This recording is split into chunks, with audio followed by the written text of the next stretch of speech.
What if everything you've ever been told about Area 51 is a lie? What if the government's secret experiments weren't about aliens, but something far more terrifying? Something they created themselves. A discovery buried deep beneath the Nevada desert holds the power to rewrite history.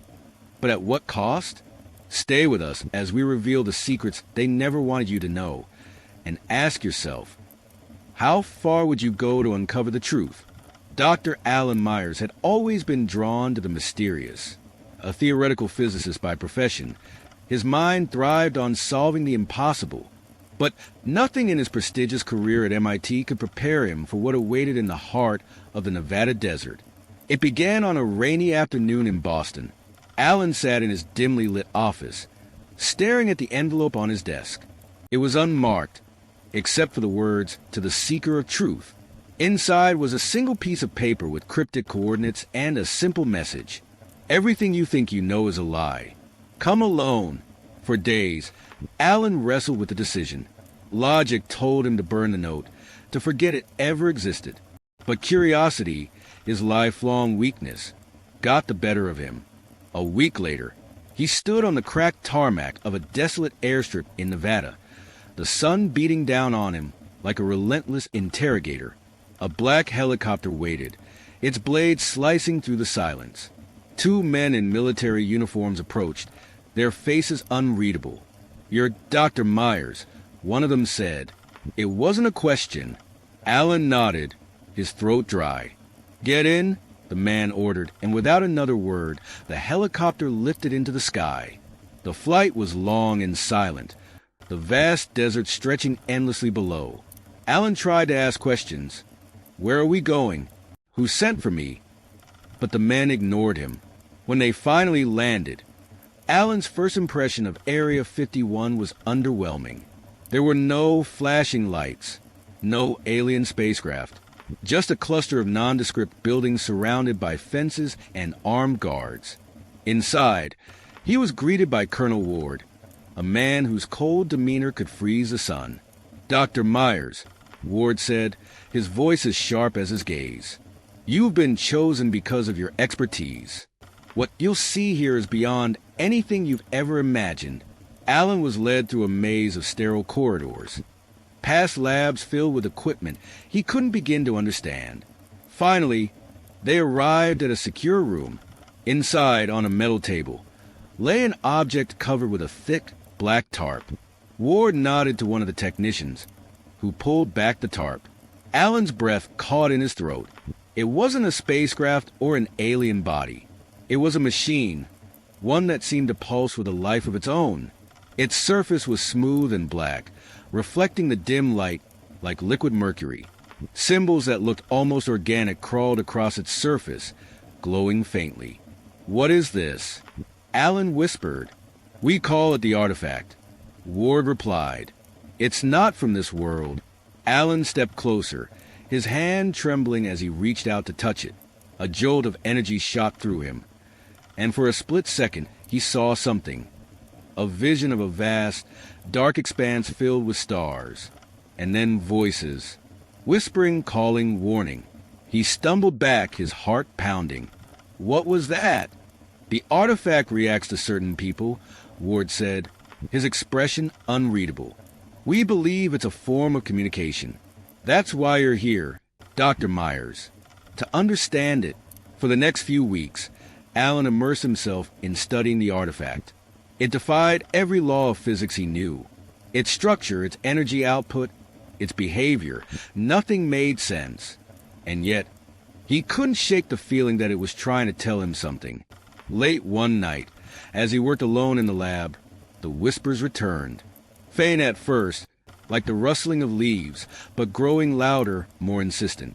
"Help us." Alan froze, his pulse racing. The voice wasn't human. It was layered, fragmented, like 1,000 thoughts speaking at once. "Who are you?" he whispered, his voice barely audible. There was no response, only silence. The lab seemed to hold its breath. Dr. Alan Myers stood motionless, his heart pounding as he strained to hear the voice again. But the artifact remained silent, its black, liquid-like surface still and inscrutable. The only sound was the faint hum of the overhead lights. Alan slumped back into his chair, his mind racing. He had dedicated his life to logic and reason, but nothing about this made sense. The voice, the vision, it was impossible. And yet, he couldn't shake the feeling that the artifact was alive, watching him, waiting for something. The following day, Alan confronted Colonel Ward. "The artifact spoke to me," he said, his voice steady despite the storm inside him. Ward's expression darkened. "You're not the first to say that," he replied. "But no one's ever been able to prove it." Alan pressed on. "What are you hiding? What is this thing? And why did you bring me here?" Ward hesitated, his cold facade cracking for the briefest moment. "You think you're here to study the artifact," he said finally. "But the truth is, it's studying you."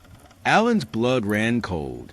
Before he could respond, Ward gestured to two guards.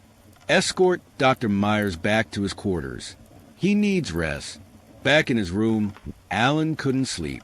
The whispers haunted him, their fragmented pleas echoing in his mind. "Help us. Save us." But from what? The answer came that night.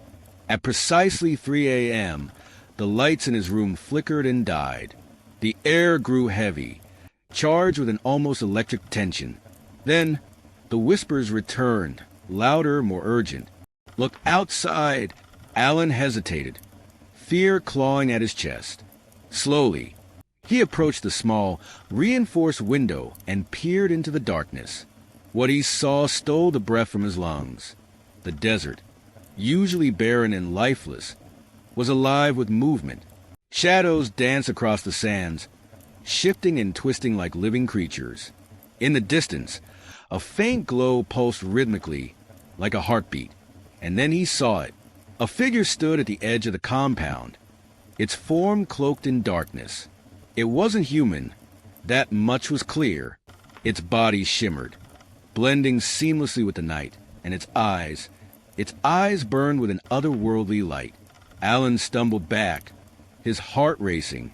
"What are you?" he whispered, though he knew the figure couldn't hear him. The whispers answered, "They are the keepers. They come for the artifact." Before Alan could make sense of the words, the alarms blared. Red lights flashed as soldiers poured into the compound, weapons drawn. Ward burst into Alan's room, his face a mask of barely controlled panic. "We're under attack," he barked. "Stay here and lock the door." But Alan didn't listen. Driven by equal parts fear and curiosity, he followed Ward into the chaos. Outside, the air was thick with tension. Soldiers fired into the night, their bullets vanishing into the darkness. And then the figure moved. It was fast, too fast to be seen clearly. One moment, it was at the edge of the compound. The next, it was among the soldiers. Chaos erupted as men screamed and weapons clattered to the ground. Alan's eyes darted to the lab, the artifact. He didn't know how, but he knew it was the key to everything. Ignoring the chaos around him, he sprinted toward the lab. Inside, the room was eerily silent. The artifact pulsed faintly, its glow casting strange, shifting shadows on the walls. Alan approached it cautiously, his hand trembling as he reached out. The moment his fingers touched its surface, the whispers became a roar. Images flooded his mind, planets consumed by fire, civilizations reduced to ash, and the keepers always watching, always hunting. And then he saw them. Beings of pure energy, trapped within the artifact, their voices a chorus of despair. "Free us," they begged. Before it's too late, Alan pulled his hand away, gasping for air. The lab door slammed open, and Ward stormed in, his gun drawn. "What are you doing?" Ward demanded. Alan turned to him, his face pale. "The artifact, it's not a weapon. It's a prison." Ward's eyes narrowed. "You don't know what you're talking about." But Alan did. And as the sounds of the battle outside grew louder, he realized he had a choice. Obey Ward and leave the artifact untouched, or risk everything to set the prisoners free. The lab felt alive, pulsating with an energy Alan, could barely comprehend. The whispers that had haunted him for days now spoke in unison, forming coherent sentences. "You are the key, Alan. Only you can break the cycle."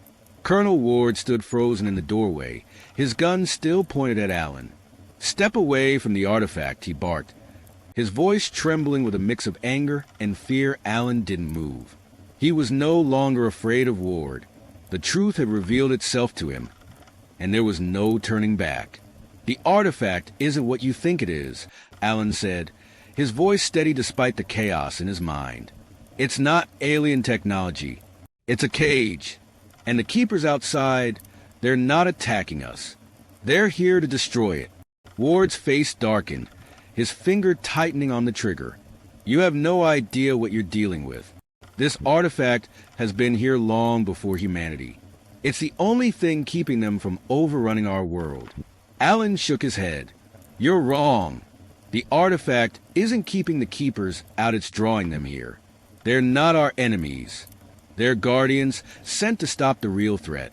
Before Ward could respond, the ground shook violently. The walls of the lab groaned, cracks snaking across their surface. Alarms blared as the lights flickered and died, plunging the room into darkness. A sudden burst of light erupted from the artifact, bathing the lab in an eerie glow. The whispers turned into anguished cries, and Alan felt their pain as if it were his own.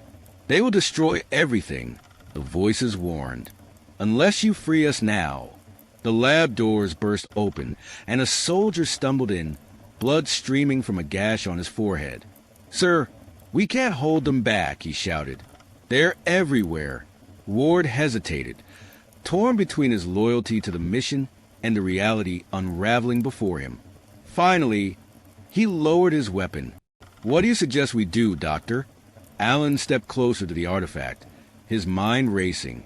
The whispers had told him what to do, but the risk was immense. If he failed, the energy within the artifact could annihilate everything within miles. But if he succeeded, "We need to deactivate it," Alan said. "Completely." Ward's eyes widened. "You're insane. If you shut it down, the prisoners inside could."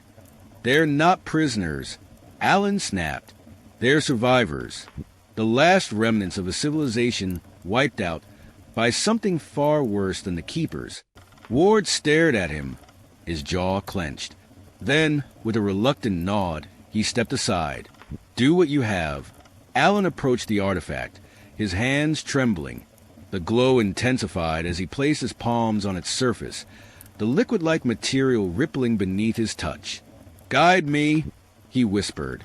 The whispers returned, calmer now, their voices weaving together like a symphony. "You must align the conduits. Break the seal. But hurry. The keepers cannot hold the others for long." Alan closed his eyes, letting the voices guide him. His fingers moved instinctively, tracing intricate patterns across the artifact's surface. Symbols emerged, glowing faintly before fading into the liquid black. The ground shook again and a deafening roar filled the air. Through the lab's shattered windows, Alan caught glimpses of the keepers battling shadowy figures that seemed to materialize from the artifact itself. Ward and the remaining soldiers fired at the shadows, their bullets passing through them harmlessly. "Hurry, Myers," Ward shouted, his voice barely audible over the chaos. Sweat dripped down Alan's face as the final symbol appeared. He pressed his hands against it, and a searing pain shot through his body. The artifact's glow intensified, becoming blinding. The whispers turned into a deafening chorus, and for a moment, Alan thought he might be consumed by the energy coursing through him. But then, it was over. The artifact went dark, its surface turning dull and lifeless. The ground stopped shaking, and an eerie silence fell over the lab. Outside, the keepers stood motionless, their glowing eyes fixed on the lab. Slowly, they began to retreat, their forms fading into the darkness. Alan collapsed to the floor, his body trembling. Ward rushed to his side, helping him to his feet. "What did you do?" Ward asked, his voice a mix of awe and fear. "I freed them," Alan said weakly. "And I stopped whatever was coming, but as the two men stared at the now lifeless artifact, a chilling realization settled over Alan. The voices hadn't warned him about what would happen next. "You broke the seal," they had said. But the cycle is far from over. The lab fell silent once more, but Alan knew the story wasn't finished. Somewhere in the vast expanse of the universe, the true enemy was... The silence was suffocating as the artifact's ominous glow faded into darkness. Alan's heart raced, his mind grappling with the truth he had just uncovered. Colonel Ward stood beside him, his face pale as whispers filled the air once more. "Is it over?" Ward asked. Alan shook his head. "No, this was just the beginning." Suddenly, the walls of the lab cracked, and through the fractures, dark shadows began to pour in. Unlike the Keepers, these entities were far more sinister, shifting forms of smoke and terror. Alan stumbled back. It wasn't the artifact, it was a beacon, a call for them to come here. Ward's voice trembled. "What are they?" Alan stared at the advancing darkness. "The others, the ones who destroyed the civilization before us." The lab trembled violently as the shadows spread, their presence suffocating. Alan's gaze fell on the reactor's control panel. He turned to Ward. "We need to overload it. It's the only way to stop them. That'll destroy everything." Ward protested. "If we don't, they'll destroy the world," Alan replied firmly. Reluctantly, Ward began preparing the reactor for overload. Meanwhile, Alan stood by the artifact, its surface shimmering faintly as the shadows closed in. The whispers grew louder, their meaning clear. "Stay. Guide the light." Alan realized what had to be done. "I can't leave. Someone needs to stabilize the energy." Ward grabbed his arm. "You'll die." Alan pushed him toward the exit. "Go. Tell the world what happened here." As Ward escaped, Alan placed his hands on the artifact, channeling its energy into the reactor. The lab was consumed in a blinding light, the shadows writhing in agony as the rift sealed shut. From the surface, Ward watched as the lab collapsed into the desert sands. The Keepers stood in the distance, their glowing eyes fixed on him before they vanished into the night. Alan was gone, but his sacrifice had saved the world. Don't let the truth die here. If you believe this story deserves to be told, like this video, leave a comment, and subscribe to our channel. Together, we'll uncover the mysteries they don't want us to know. Could the artifact still be waiting beneath the sands?